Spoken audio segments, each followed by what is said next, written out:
I had Nolan on the weekend on a Friday night, and I don't know if everyone in the hospital leaves at 6 o'clock on Friday. There's not a lactation consultant to be found. So the first 48 hours, I'm telling you, I was ready to throw in the towel because I'm like, this is the most challenging thing I've ever done. Balloons, bazookas, boobies, bosoms, boulders, cans, hooters, knockers, melons, honkers, jugs, rack, tatas, tits, torpedoes, guns, bust, doorknobs, coconuts, and our favorite one, the girls. Welcome to the All About Breastfeeding show, where your host, Lori, highlights mothers just like yourself and goes beyond the surface questions and digs deep so they share not only their joys and happiness in their daily breastfeeding life, but also their pain and struggles and how they worked through them. Episode number 139. Welcome to All About Breastfeeding, the place where the girls hang out. I am your host, Lori Jill Eisenstadt, IBCLC, which stands for International Board Certified Lactation Consultant. I help moms with breastfeeding. Today's show is being brought to you by All About Mothering, which is your online learning center developed just with you in mind. If there is one common thread that I hear mothers say all the time, it is that they wish they were more prepared for pregnancy, birth, breastfeeding, and new motherhood. Taking a childbirth and breastfeeding class shortly before your baby is born just doesn't really cut it. So many new mothers say they were so not prepared for new motherhood. Well, All About Mothering fills that huge gap in between taking a few classes and being there for you the whole 2 years. Being there for you during your pregnancy up until your baby turns a year old. All About Mothering is new. It's a baby, a work in progress. I invite you to be a founding member, which means that you get to watch us grow. If you are intrigued and would like to learn more, check out allaboutmothering.com. My guest today is a mom of a 6-year-old boy. I really enjoyed our talk today as we really bonded over a shared philosophy of the postpartum period and the need for us as women to be real and honest and truthful with each other, with other women when they ask us, what's it like being a new mother? She agrees with me that it's okay to tell a pregnant mom that being a new mother is scary and tiring, and yes, a blessing also. We both laughed as we talked about having the same feelings in the early days of new motherhood, thinking, this is all I have ever wanted to do with my life, and I'm so happy as a new mother, and yet in the next breath asking ourselves, why on earth we ever wanted to be a mother.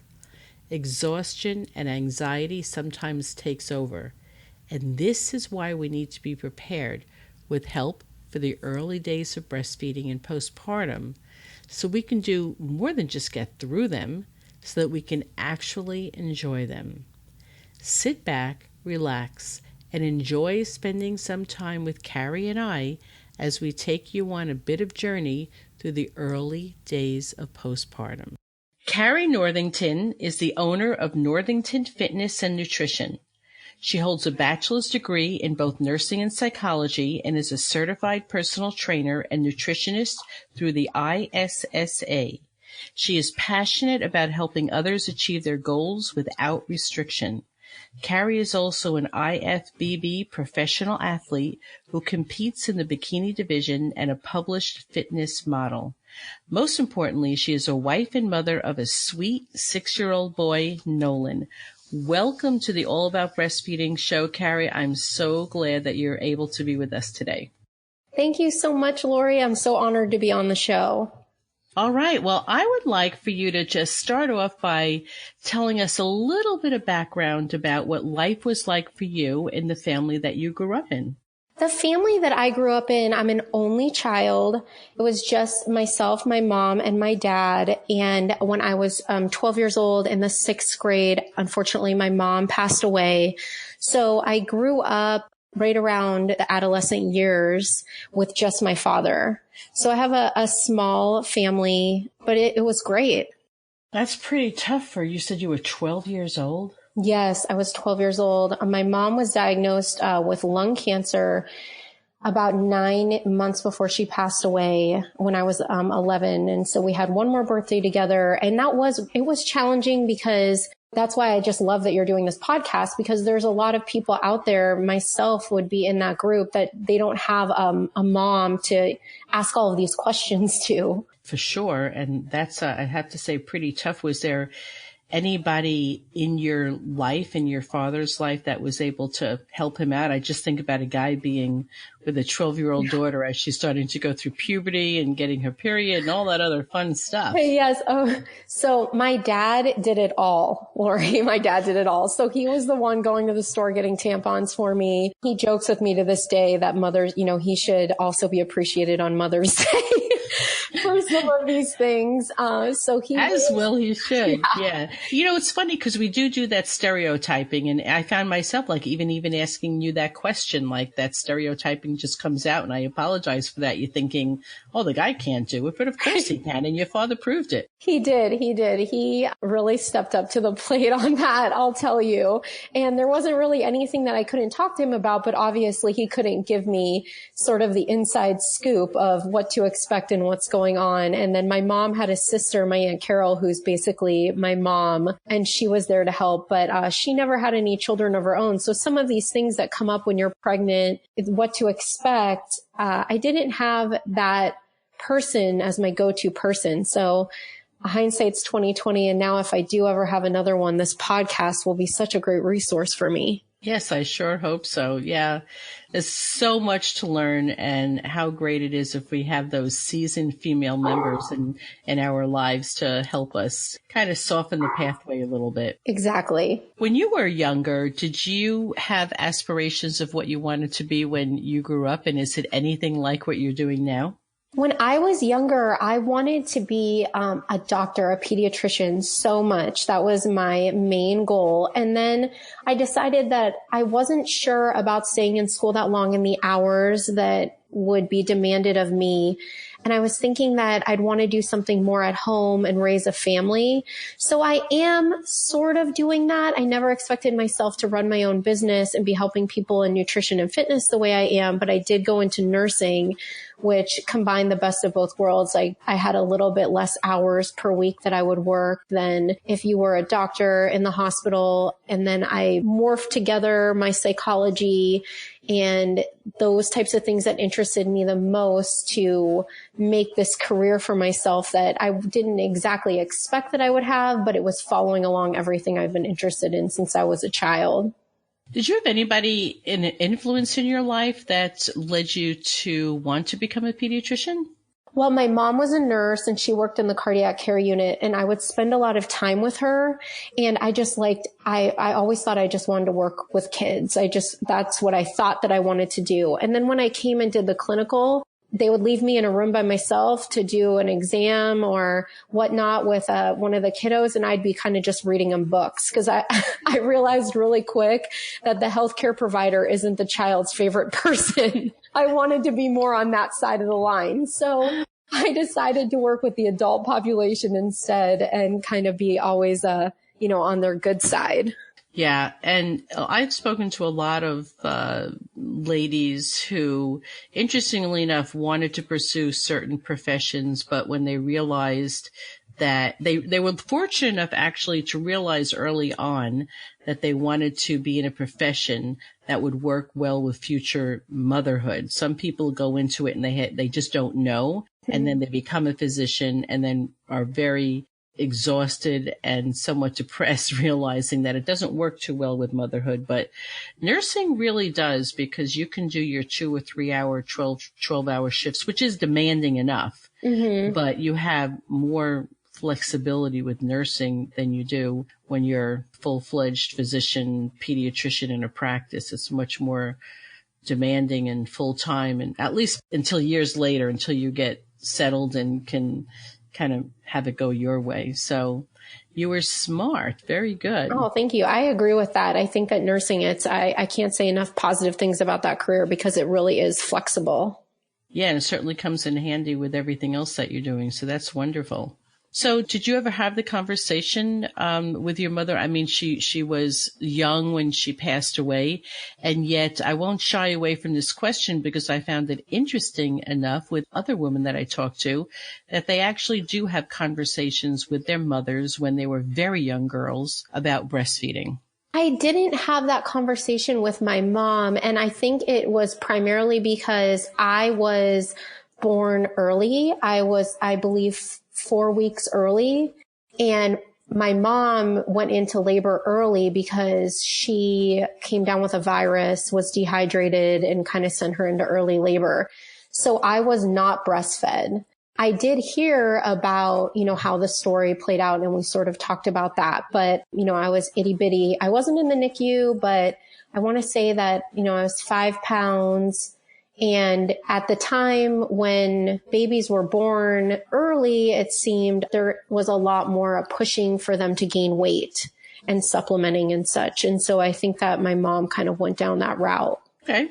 I'd love to hear about your breastfeeding experience with Nolan. And I always think it's interesting to learn from moms.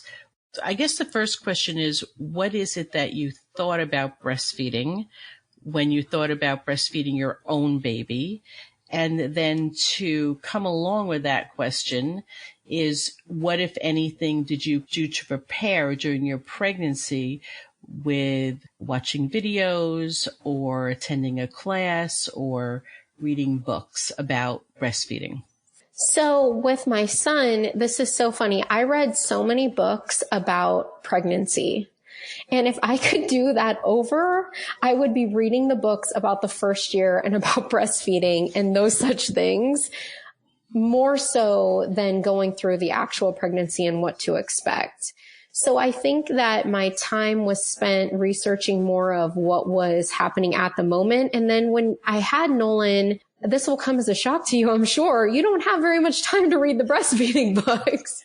Right. My joke about all that is, what you're saying is so common. And the funny thing is like, it's not that we don't know, but we're not really thinking so much that part of the time is actually quite short. And we're not really so hooked into, but by the time we get finished with the pregnancy and birth, we are going to have a baby to take care of when all of that is said and done. And it's so common for so many of us to not connect those dots. We're just so into the pregnancy and what's happening week by week and month by month that we forget we're having a baby at the end of it all. I swear to you, that is so true. I sat there and I was so focused on, exactly how big the baby was and this and that. And I'm like, okay, I needed to be looking at how to install a car seat, Exactly. how to breastfeed the baby. I'm not going to lie. I mean, I sat there when we were first home alone by ourselves and I'm like, when is your mom coming home?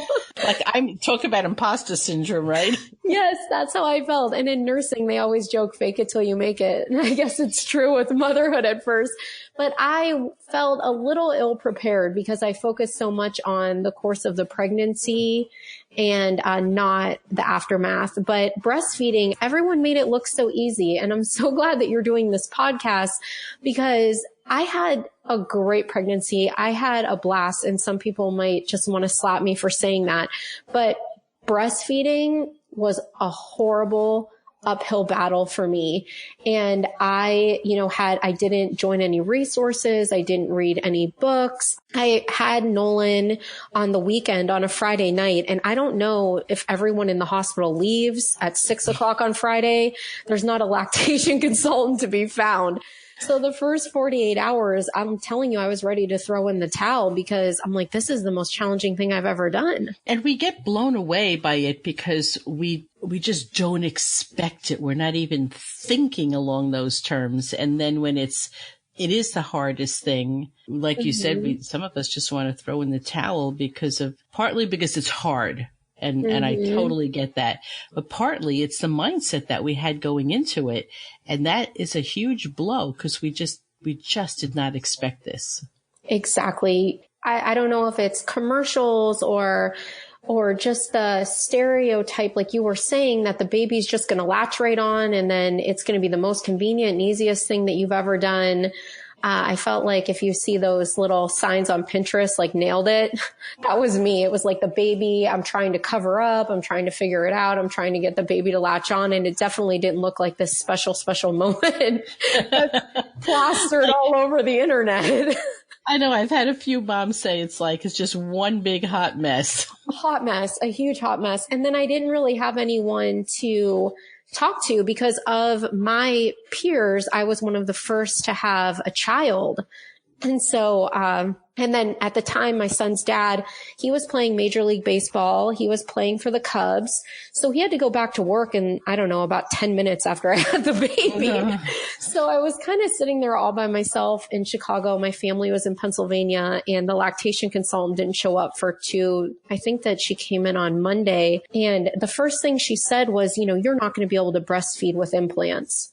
I ended up breastfeeding just fine with them. For anybody else out there who has that on their mind and is worried, don't let that discourage you. But sometimes I think that the way that you get approached by your help can make such a big difference because your hormones are everywhere. Oh yeah. And we're going to talk about the work that you do, but I'm sure also that you can say the same thing to a person, but it's a lot how we accept what you say is your approach, right? Yes, exactly. And so here it is. It was like TGIF in the hospital. There's nobody to be found. Then you finally wait for the consultant to come in and she actually gave you pretty poor information because she's really not able to tell that at just that moment in time. You have to go through a lot more working with the mom of breastfeeding before that decision is ever come close to making. Right. Like, give me a chance, right? Yeah. So not much help in the hospital. So now you get home and was Nolan breastfeeding and it was just killing you? Was he gaining and it was just hurting you? Or were you having other problems with milk supply and with him even latching on? So after that initial experience, in my mind, I'm just worried that he's not going to eat. And then, I'm feeding him, I feel like crazy. I'm just worried that he's not getting enough. I didn't really have a good method or pattern down. And finally, after a few days, I'm pumping to try and increase my milk supply. Little did I know my milk supply was great and I was actually causing myself to be engorged. I called Children's Hospital that was fortunately across the street and found a lactation consultant who was kind enough to come over, and she was fantastic. But she opened my fridge and it was hilarious because she's like, okay, your body is going to think that you have multiples. You need to stop what you're doing. She showed me how I could weigh him if I was really concerned about him not getting enough. I could weigh him before. I don't know if that's really something that you would suggest, but for me, it put my mind at ease and I didn't try and pump so much or keep the path that I was going with it. And I noticed that he was getting more than enough, but my son was small. He was 2 weeks early. He was 6 pounds, 12 ounces. He lost some weight in the hospital when we got home. So my biggest fear was that he wasn't going to be eating enough. And that's what led to just pumping like crazy in between. Well, it's a very normal thing. It's every mother's fear, because we don't have this invisible container, see the milk going in. And if our baby has a larger than average weight loss, I would be worried about the mother who's not worried about her baby getting enough. And so, and we're all, I was just so clueless about so many things. So it would be a normal thing for you to want to, have proof that he's gaining and for you to keep pumping to make sure that you're making enough milk. And while it would not be the first thing or the second thing that I would tell every mother I'm working with to weigh her baby before and after, the beauty of being an experienced IBCLC is that you learn to treat every mother and baby as their own individual pair. Mm-hmm. And I certainly, when the situation calls for it, and I see a particularly over anxious mom and there's enough reason, then I might suggest to her to, do the whole before and after thing.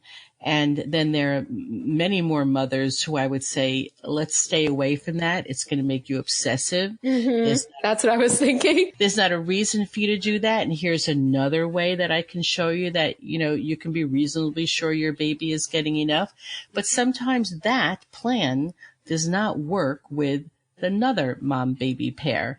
So it's sounding like she took the time to really talk to you and listen to you. And that was her determination that this mother and baby pair, this mom will be better, at least in the very, very, very short term, to weigh her baby before and after, to settle her nerves so she can start to relax about breastfeeding and also take the time to start combining with what and the scale says with what's happening with your baby. And then gradually you start to learn and accept and understand and appreciate the cues that your baby is giving you. And then you don't need the scale anymore. Fortunately, she brought the scale and she took it away. So it was kind of like a one-time thing, but I needed that evidence.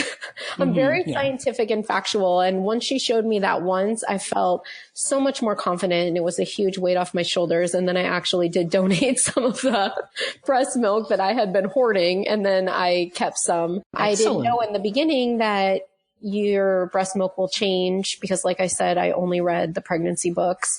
So I didn't need to keep and store it all for myself. So we donated some of that, which was great. Did you donate to a milk bank? Yes. Which I love. I love when mothers donate their milk, period. But when you donate, you could be saving many children's lives that you will never even know. But it's truly a gift that you're giving. That visit really helped me feel good for so many different reasons, and that was definitely one of them. I didn't know that you could do that, so it was a huge eye-opener as well. If I get to meet moms for a breastfeeding class or talk to them before, I'm telling them certain things, but other moms just don't know. And I worked with the mom about a month ago, and she just literally dumped down the drain about 3 ounces of their very early milk, the colostrum, because she was making so much. And her and her husband said, well, I still have so much in here in my breasts. I guess we don't need it. I don't know how long it's going to last. So I guess I'll just get rid of it. And like my jaw dropped because I'm like, that is like the best medicine ever for new babies. And that could have gone to 10 different babies, all your colostrum. Don't ever do that again. Yeah, exactly. If any of it would ever spill, I would freak out. So. Yeah, crying over spilt milk takes on a whole different meaning, right? In breastfeeding, it does. I'm like, oh, this is what they were talking about with this. So talk to me about the pumping that you were doing. And it sounds like she was able to describe to you and explain to you why you shouldn't be doing so much pumping. So there are many listeners on the show who may be pregnant who just don't really have an understanding of why they shouldn't be doing that. So can you just explain to everybody why you would not want to be doing that? Sure. She explained to me that basically this is a supply and demand situation and the baby is going to dictate the supply. So if I'm pumping in between the baby feeding, then it seems like the demand is going up and then the supply is going to go up. And I had a few times that I had a lot of issues with being engorged and having mastitis. I think I had it twice. And a big part of it is just my milk ducts getting clogged. And I mean, at the time, my breasts were, shiny. They were so full. And then when they're so full like that, the baby couldn't latch. So I was having a lot of issues just around my bad habit that started right when I got home of pumping unnecessarily in between feedings. When you're engorged like that, I'm sure you obviously have seen this before. It's hard for them to latch because you're just so full. So I started just to get things back to normal. I stopped pumping as often as I was. And then I also would just pump, a half ounce off or something just to kind of get it to a point where Nolan could latch properly. And that really helped so much. She explained that really well to you. You explained it to us really well. And what I love about mothers being able to see a lactation consultant early on is they're able to, again, assess you and your baby, your breast, your milk, just you as a pair, and not treat you as the same as you might treat the next mom across the street. So for you, she determined that it was not in your best interest to keep pumping because you could make a bad situation, meaning having way too much milk, making it difficult for your baby to latch on, and your breast always being so overly full and setting yourself up for risk factors like clogged ducts and mastitis. So she can really teach you about why you shouldn't be doing that on any regular basis at the moment. Mm-hmm. And then she might have, met with someone else and said, you aren't making enough milk. Your baby is struggling getting good feedings. We need to get you Increase pumping. It. Yes. Increase it. So everybody is different. And that's what I love about seeing someone early on, because I think you'll probably agree, like you have the baby and then like whomp, like there's so much that happens with your breast and your baby and feeding in literally like 3 to 5 days time that it can leave us being so frustrated with our situation if we're struggling, and how nice it is for someone to help get you on the right track. Exactly. I mean, you're exhausted, first of all, and this is something that needs to happen almost immediately after you have the baby, and having someone there that can look at the situation with from an unbiased standpoint that isn't emotionally charged is just priceless. And I think that that's why, even in my field, when I'm helping people with nutrition and such, it's so hard to make a judgment regarding your own situation from an unbiased standpoint. Exactly. So talk to me a little bit about how breastfeeding evolved for you, because even if we get off to a good start, a rocky start, breastfeeding evolves for us. Our baby changes, grows, sometimes picks up some habits that aren't so great. Sometimes it's just incredibly easy and smooth the whole time. So how was breastfeeding for you for the first several months? For me, it was always a challenge for my son. I ended up cutting out a lot of different foods. He was having silent reflux. I was taking him to a GI. He just was having a lot of trouble with colic and things like that. He was a tough baby. I always joke that, he's going to owe me big time and I'm not going to let him forget about it. It wasn't an easy path for me. I think that a big factor is that I wish that I could go back in time would just be to go with the flow more. Because like you said, things are constantly changing, and I was really hung up on, it has to be this routine or that routine, or we have to do it this way, or this will be the best. And sometimes I just wish I would have sat back and enjoyed it. I didn't really take the time to enjoy when my son was so small that you would put him somewhere in a car seat and he would just stay there. I was so stressed out about everything that I'm like, why didn't I just enjoy some of the nice things about a newborn? You're not baby proofing. You're not chasing around a crawling little one. I wish I would have taken the time to just appreciate things as they went. I love that saying, you don't know what you got till it's gone. Mm-hmm. It's so true. And I think about how much easier it would be with the second one, because I really feel for all new moms. And in my situation, I was home by myself as a stay-at-home mom, which is a huge blessing. And I wouldn't trade that for the world. But, my son's dad wasn't around and I didn't have family members around.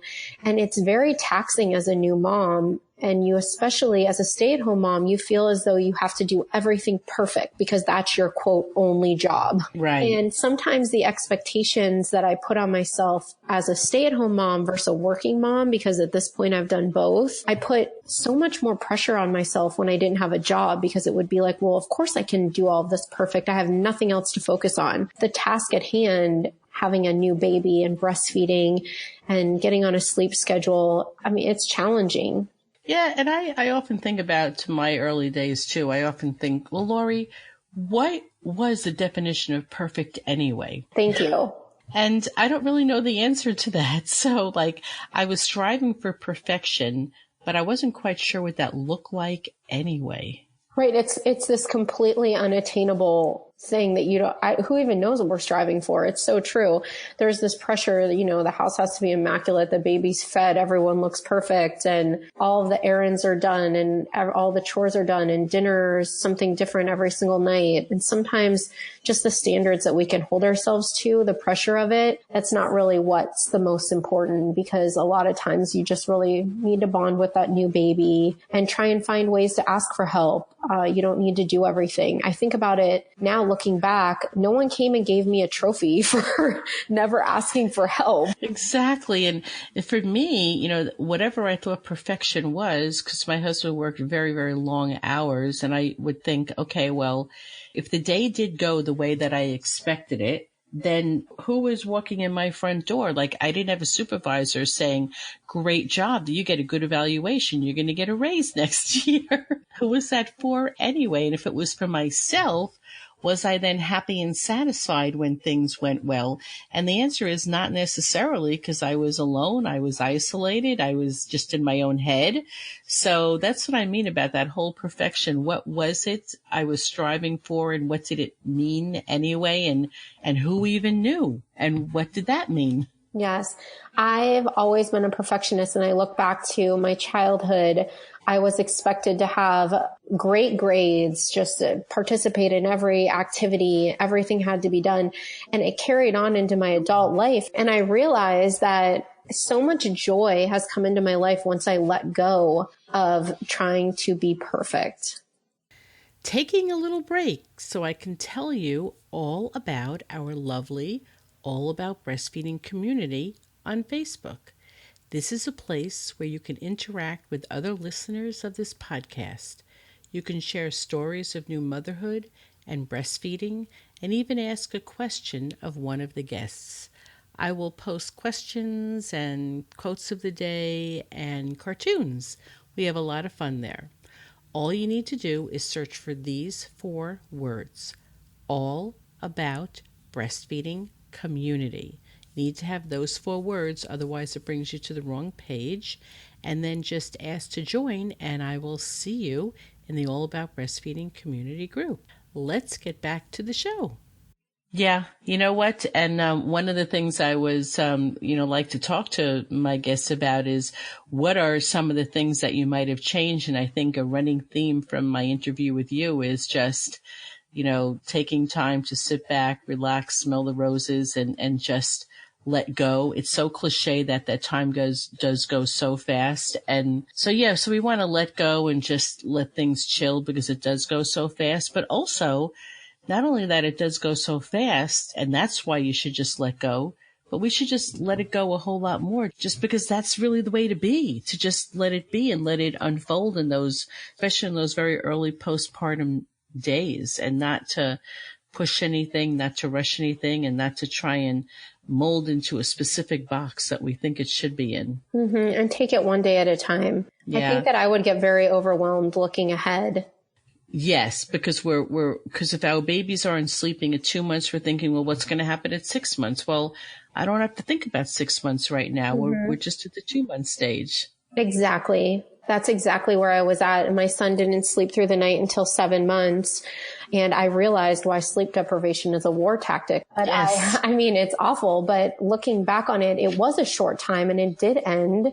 And we figured out some techniques that I think I should have tried a little bit sooner, because I did do a lot of breastfeeding to kind of comfort him. And while that's great, I think at some point they need to learn the skill of self-soothing, which was something that I kind of kept from him, robbed from him a little bit. And so I the next time around, that's something that I would consider. Maybe, maybe not. Here's the thing, is that some moms feel like that because, when we're doing something different and then we think we have the panacea and we think the grass is greener, mm-hmm. and that still might not, because you'll have a different baby and that still might not necessarily be. It's all these many things to consider. But one of the things that I like what you said before, and I totally agree, is that we don't spend much time thinking about that we're going to have a baby and how we're going to mother this baby and what that world is going to look like. And once you have a baby, you can clearly see. And then what some moms, we're very much into well, if I have another baby, now you have a pretty good idea of some of the things that you're going to do better or different. And, one of the big things is, like you said, sleep deprivation, and that's huge. And so when I'm working with moms for the very first time, as early in pregnancy as I possibly can, I'm trying to really get them into the mindset of what life is like for those first, let's just say even 3 months. And I start to tell them things like, well, feeding your baby can easily take 8 or 9 or 10 hours alone. Then there's, bathing and burping and calming a fussy baby and all that other good stuff. So you've easily given yourself a 12-hour job. And parents look at me like, what? Yes. I'm so glad you say that. And I want to get them into that mindset, because then I get to ask them, how do you feel at the end of the day of your 8-hour job? And most people are saying, pretty tired. I just want to come home and just veg and do whatever. I'm like, well, this is going to be at least 12 hours and more than likely more. So I'm trying to get them to think in the mindset of, who is it that you can use or ask in your family or local friends to be able to help you, because you're going to need to have someone around so you can take naps throughout the day. And here's, what you said, like you wish you knew that it was okay to ask for help. And I try to get people into the mindset, like if you don't have anybody in your life, then maybe it's about starting now and putting aside some money every week so you could pay someone like a postpartum doula to come in to help you. Because I'm trying to get them into the mindset that this pregnancy and birth thing is very, very important. But you also need to be thinking about that time postpartum. And I aim to help you prepare for that time period as much as I possibly can, because I wish someone, would have done that for me. And you're probably saying the same thing. And I don't know if you knew at that point that, your baby's father was not going to be there. And if someone told you, listen, you're going to be working 14 or more hours a day, you're going to need help, that would have gotten you in that mindset. And you might have started to plan for it. You might have started to look at people in your life. You might have started to put away money that you could hire someone. You would have had a heads up about it. And most of us have no heads up. Yes. And I think that the other thing, back to the stay-at-home parent, you think that you won't need help because you're staying at home. That's right. What you think in your mind. You're like, well, I'm home. That's who the help is. It's me. And I know that, 12 to 14 hours, but with your interrupted sleep, it's extremely difficult. And I noticed that everything just runs short when you're sleep deprived. Your patience, the way that you will handle things that come up that are obstacles, it's a whole different thing if you're not getting any rest. So if you can instill in somebody, hey, listen, no one's saying that you're incapable. They're just saying that you need sleep. So getting that rest, when my friends have babies, the typical thing is to kind of send a present. I just go over there and I let them take a shower and a nap. That is better than any blanket or sleeper I could ever receive if someone were to come and do that for me. Yeah, I'm like, let me come over. I'm going to bring you guys food. You can take a hot shower, because the first few showers that I had, oh my goodness, that was so much anxiety. Just like, I have to be away from the baby. I'm going to go into this room and pull a curtain and I can't see the baby. Right. That was really hard for me. I mean, obviously the baby was fine. I took a shower, but just having that, okay, somebody else is going to watch the baby while I can take a shower and wash my hair and just take a nap.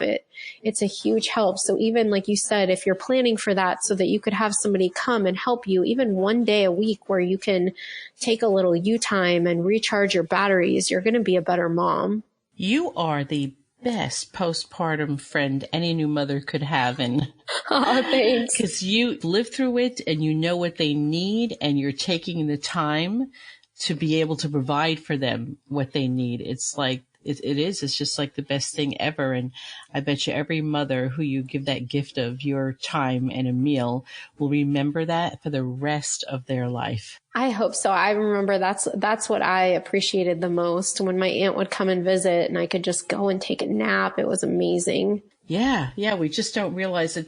I really like what you said before too, is that we don't really think about that needing help because we are the stay-at-home mom. We are that help. We are the person doing that. And the problem is we just don't realize how you describe that sleep deprivation changes your world, changes the way that you look at everything and the way that you are with yourself, with your baby, with the day ahead when you're incredibly sleep deprived day in and day out. It really begins to have a psychological effect on us. It does. You just become so much more short fused, being able to kind of sit back and have that mental capacity, that clarity to take the situation and just approach it with more patience and more understanding. You need that. And if I could tell myself, my former self, anything, it would be, don't be the hero. Asking for help makes you much more wise than just trying to, grit your teeth and bear it and get by. You can actually thrive if you put the right systems in place like you were describing. So that's such valuable advice that you give to everyone. Yeah, and I really appreciate you sharing that also because it's just something that needs to be said to parents, to mothers, actually many times, many different ways. So they're really getting that message loud and clear to prepare for that time, and that it's a sign of strength to be able to ask for help. And it's not a sign that you're weak and can't do it and you're not a good enough mother. It's that you know yourself, you know the situation, you know it's hard, and you want to do your best, and you're going to ask for help so you can be the best that you can be. Yes, exactly. I love that. It's a sign of strength. It's a sign of strength. I really appreciate you sharing with us all of this. Again, I think what a lot of us experience is looking at other women and their lives and thinking everybody has it so perfect and for good reasons. And I totally get it. When you're asking new moms how things are going, they have a smile and they're saying, great, everything's fine. Because to say that it's not fine and we're having a difficult time makes some women feel that they are not the good enough mother. And so that keeps us from being honest with other mothers. And one of the things I love to do with this podcast and have moms on like you is to be able to share the truth that it's the best thing in the whole wide world.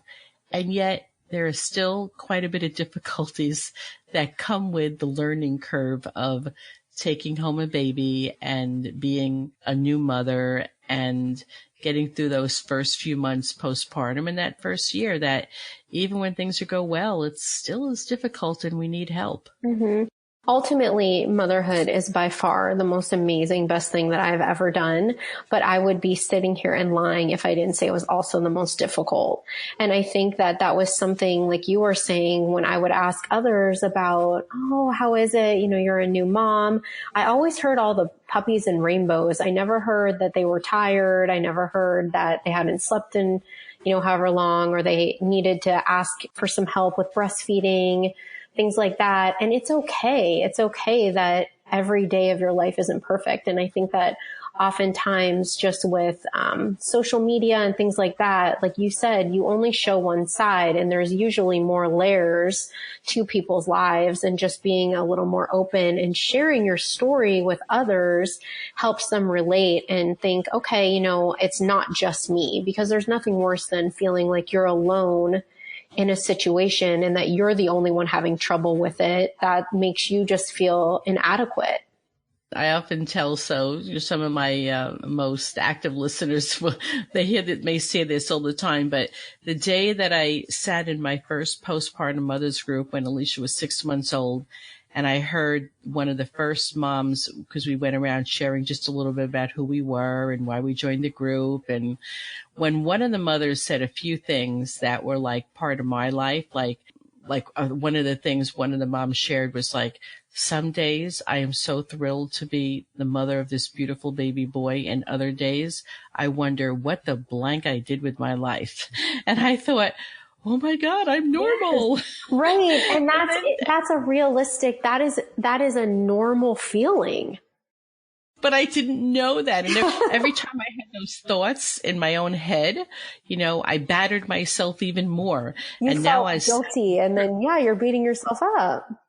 Yeah, like absolutely. So just to hear other people speak the truth and that we could say, oh my goodness, someone else is feeling that way, I'm normal. Well, that takes a huge weight off of our shoulders, doesn't it? Yes. And another thing, not related to breastfeeding, but it was funny because one of my girlfriends who was about to have a baby in February called me and she was like, hey, before you had Nolan, were you really excited? And I'm like, well, I was really excited, but I was really scared. And she's like, oh my gosh, I'm so glad you said that because I'm so scared right now. I don't understand how this baby's coming out.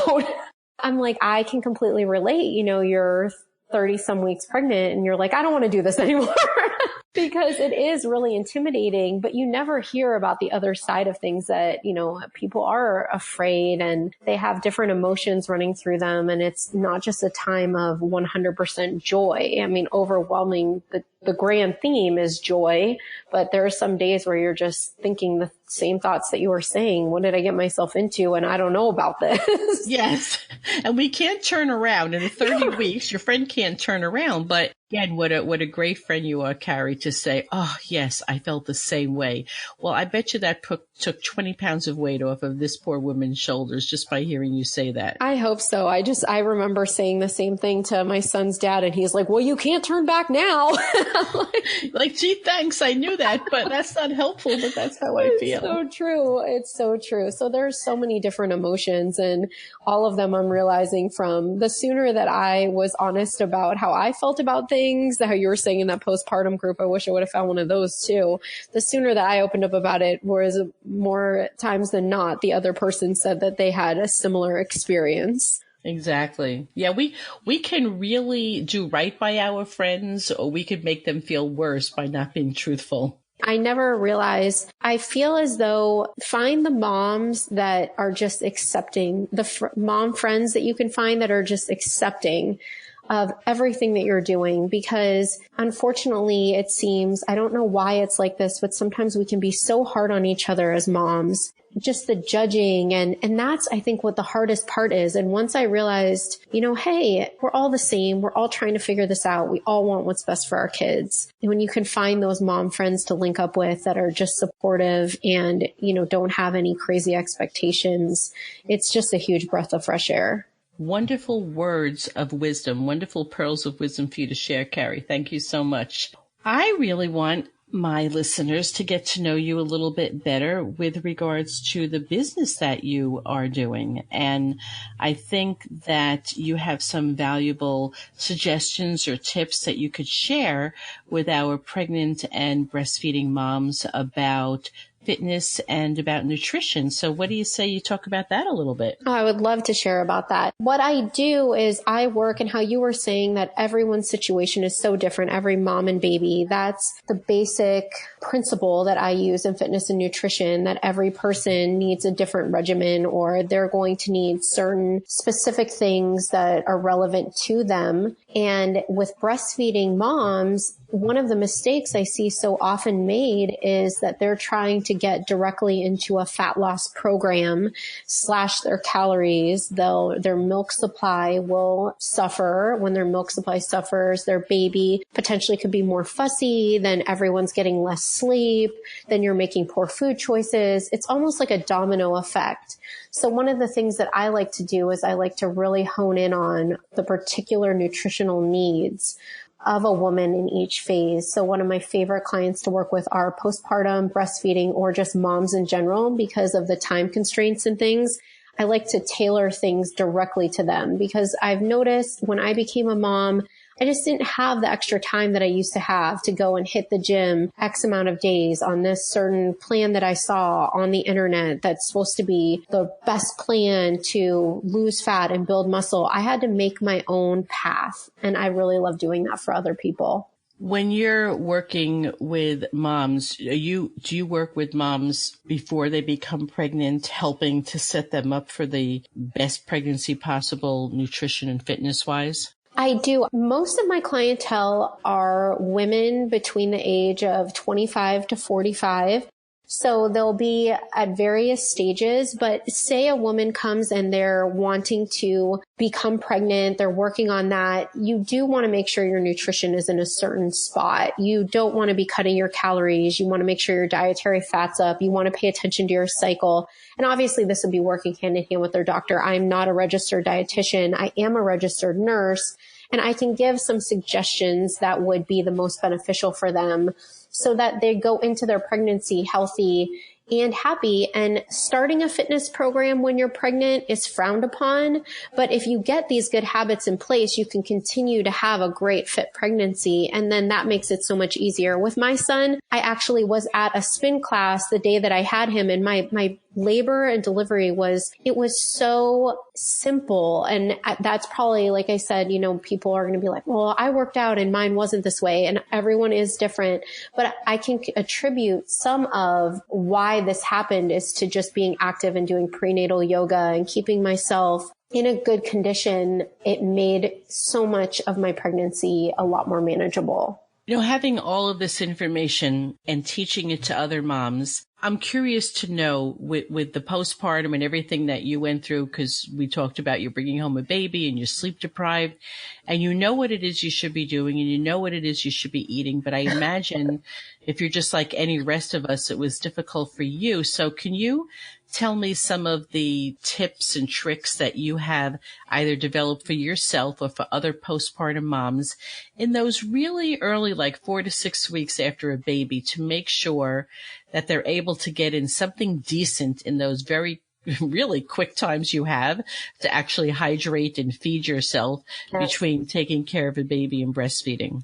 Absolutely. I want everyone to know that I am not perfect, even though I am a fitness professional.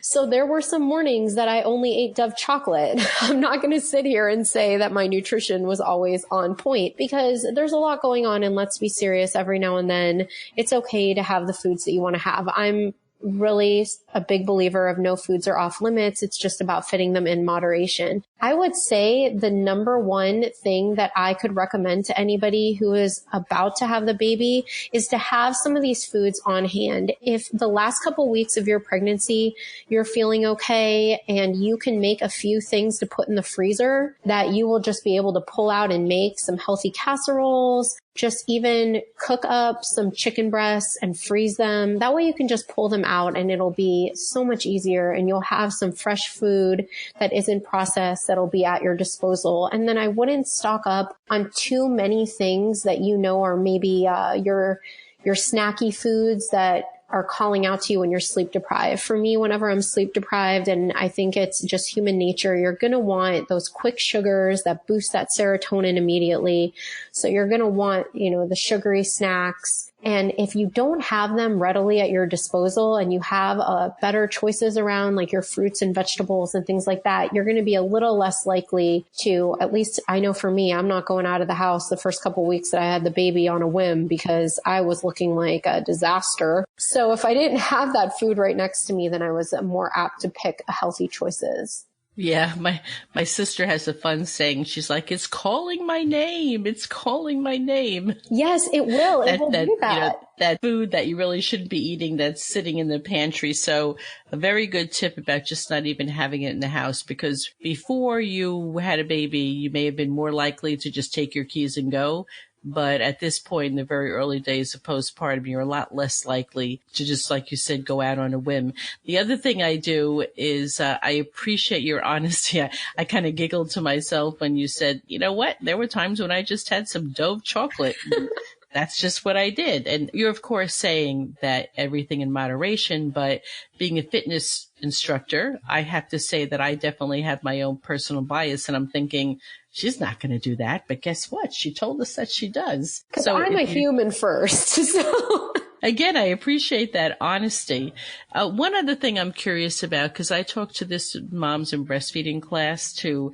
There are a lot of shakes out on the market. One of my favorite ones is the Vega shake. Mm-hmm. But do you talk to moms about, not as a meal replacement, but to have it in the house as a very something quick meal that they can do is to put some, whatever their choice of milk is, powder, some other supplements added to it. And rather than totally skip a meal and have it be 2 or 3 o'clock before they've had anything, that having a shake once in a while is a good thing too. Yes. You know what? That's a great point. And I'm a big believer in having some kind of a protein shake. If you're a pregnant mom and you're breastfeeding, I would go the natural route. I'm not exactly familiar with the Vega shakes. I'm assuming that's a vegetarian protein, plant-based. Yes. And it's also for people, because a lot of people nowadays have various foods that they cannot eat. Right, so with the dairy it's in the way. wheat-free, gluten-free, dairy and all that. So it's just one of those shakes that has really good quality stuff. And it removes the thinking of if you're gluten or egg-free or dairy-free and you need all that. It just takes the thinking out of it. I love that. That's a great suggestion. Especially like you said, whey protein is probably the fastest absorbing, the best protein. But with breastfeeding, like you mentioned, sometimes with those food groups, different things can cause problems. And it would be, in my opinion, easier to just let's eliminate it and just go with something like that. And it's nice because the plant-based protein shakes, they actually have carbohydrate in them, which can help with your supply. You want to make sure that there's a lot of moms that either goes one of two ways where they're overeating, like you said, they're ravenous, or they're like, oh my goodness, it's 3 o'clock in the afternoon and I haven't eaten anything. So how you mentioned, I would kind of take the nutritional needs of the person into account, but those are a couple great things about those plant-based shakes. If one of my listeners wanted to be able to touch base with you, have any questions for you, or be able to work with you, I know you're in Phoenix and people could work with you one-on-one. Do you have anything, and you can tell us a little bit about that, but do you also have anything online that people could work with you? Yes. So I'm completely online. I only do online coaching, and most of my consults, I use Skype or FaceTime so that we can see each other. I really like making that connection with clients, and they can find me at northingtonfitnessandnutrition.com is our website. Excellent. I would love to hear from them. And I think what you do, Lori, is so amazing. And I'm so excited to share your resource with some of my friends and family and people who would need this kind of help, because I think it's so important. And likewise, is there anything that I have not asked you that you wanted to be able to share with my audience before we say goodbye? No, I think that we've covered everything. I really love that you focus so much on the time commitment of after you have the baby. I cannot praise you enough for that, because no one was doing that when I was pregnant. It seemed like what to expect when you're expecting through the pregnancy and not after you have the baby. So that's amazing. Yeah. I mean, there's a lot of things that I've incorporated into the work that I do. And a large part of it has to do with all the things I wish I was told, and then working with the thousands of moms I've worked with over the years, the things that I hear again and again. And again, some of my regular listeners may have heard me tell this story, but I just thought I would have so much time. I thought I feed the baby, they sleep for 4, feed the baby, sleep for 4. Right. And I knew that I'd be a little tired, but I went out and I love to do crafts, and I went out to Michael's and I bought all of these different crafts that I would be working on while the baby was sleeping. And I love to cook. And I thought, a lot of these dishes that I make that come out pretty good, like I really had this vision of really wanting to perfect those dishes. So I thought that I would be doing all these things. And it's not that I didn't want to stay home with Alicia and didn't want to care for her. I just thought that there was a limitation to the time that she would need me. And so the more the days went on, that I was more and more sleep deprived and less likely to be able to work on those crafts. I used to pass by the closet that they was in, and I would get so angry. It just fed my anger even more, that I realized I'm not going to have time for all this stuff. And one day, she was probably about 2.5, 3 months old. I packaged up all this stuff and I marched into Michael's, and I brought back all the yarn and the macrame and all this other stuff, because I realized I have no idea when I'm going to get to this. I mean, I had embroidery, cross stitch. I don't know what I was thinking. Yeah, but you're like, this ship has sailed. I completely agree. I had Nolan at 38 weeks, and I remember probably about 2 weeks in, When his actual due date came along, I bawled my eyes out and I said I wanted my 2 weeks back ready. And, everyone else is like, oh, I want to have the baby. I'm so done being pregnant. And I'm like, oh, they're so much easier to watch when they're in there. So. My mother would always say that that baby is much easier in the belly. Yes, it's the truth. And we do think, they say sleep when the baby sleeps. Well, that's an amazing plan, but when am I going to do everything else? So yeah. And what if my baby only sleeps for an hour at a time and I fell asleep 40 minutes into that hour? Right. And then what happens if you can't sleep because you're watching the baby breathe because you're worried that the baby's going to stop breathing? So you're not sleeping. There's a different level of anxiety with a new baby that I don't think anyone really talks about, because it took a lot for me to just let my body relax and actually get a good night's sleep, because I felt like I was always on edge. Yeah, I wouldn't say that I was a particularly anxious person before Alicia was born, but afterwards, it's like I gave birth to the baby, then the placenta, then this huge word in capital letters called guilt, and then the next word was anxiety. And I never thought about that either, but that was my life. Yeah. It's so true. And I'm like, oh, because you think when you're pregnant, once you have the baby, all the worrying in your mind will be over, because you're like, oh, I had this baby. The baby is healthy, because everyone has that. Tell me that everything's okay once you have the baby. And then I'm like, oh, in my mind, I was thinking, and then the weight will be lifted and I will never worry again. And I'm like, oh, this is when it all starts. Right. It's that thing. It's like, what were you thinking? It's so funny. We have very similar stories, because I just had this idea that I would be getting all this rest while the baby was sleeping and everything would be done.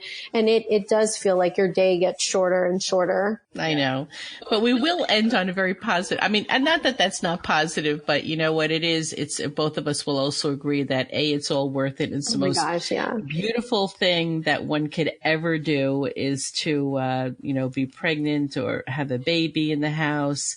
It's just the best blessing ever. And I have 3 kids, and I certainly wouldn't trade anything. I like to be honest about it all, but I would never trade anything for it in the whole wide world, because it's the best thing ever. Oh, that is the absolute truth. Everything in my life is better because of my son. He's 6. We just, Christmas just passed, and seeing some of these things through the eyes of a child, there is nothing better. I mean, there is no way to even describe. I never knew I could love something as much as I love my son. And so it is 100% worth it. It just would be nice if, you knew the real deal of what you're getting yourself into. Well, I tell parents all the time in class, I'm like, I am the pain in the tush who's telling you the real deal. And I might sound like a Debbie Downer, but I need to know that I've done a good job. So there you go. There's the real deal. But then you have this, when you get home, you have no surprises. You're like, okay, I know exactly what I'm getting myself into. And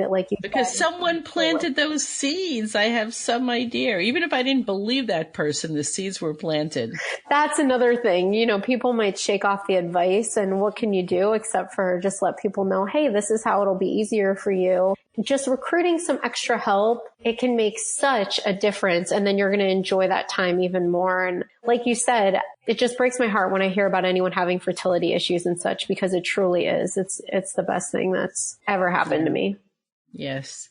Well, thank you for everything that you shared, for your many pearls of wisdom. I'm thrilled that you were able to share some really excellent advice, nutrition-wise, for my listeners. And I certainly hope that they get in touch with you, because you were a wealth of information with everything breastfeeding and postpartum. And you can add to that with all the knowledge that you have with nutrition and before and after the baby. So I appreciate you, Karey. Thank you so much for being on the All About Breastfeeding show. Well, thank you so much, Lori. Thank you for having me. I had a great conversation with you. You're welcome. Have you heard that Phoenix, Arizona is blessed with an amazing birthing center? Baby Moon Inn Birth Center is the best option for families who want access to midwifery care in and out of a hospital setting.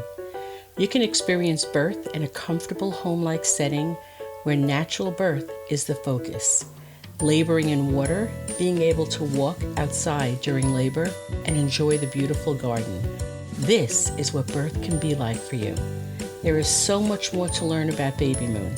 The staff would love to have the opportunity to meet you and would like to extend an invitation for you to attend a free Choices in Childbirth class and a tour of the birth center. All you need to do is call 602-314-7755. That's 602-314-7755 and ask for the tour dates. You can also go to allaboutbreastfeeding.biz/podcast. And on the right-hand side of the page, you will see a link that will bring you to the calendar and you can sign up for the tour yourself. When you come in for the tour, make sure that you tell them you found out about it from the All About Breastfeeding podcast, and you will be given a very lovely free gift.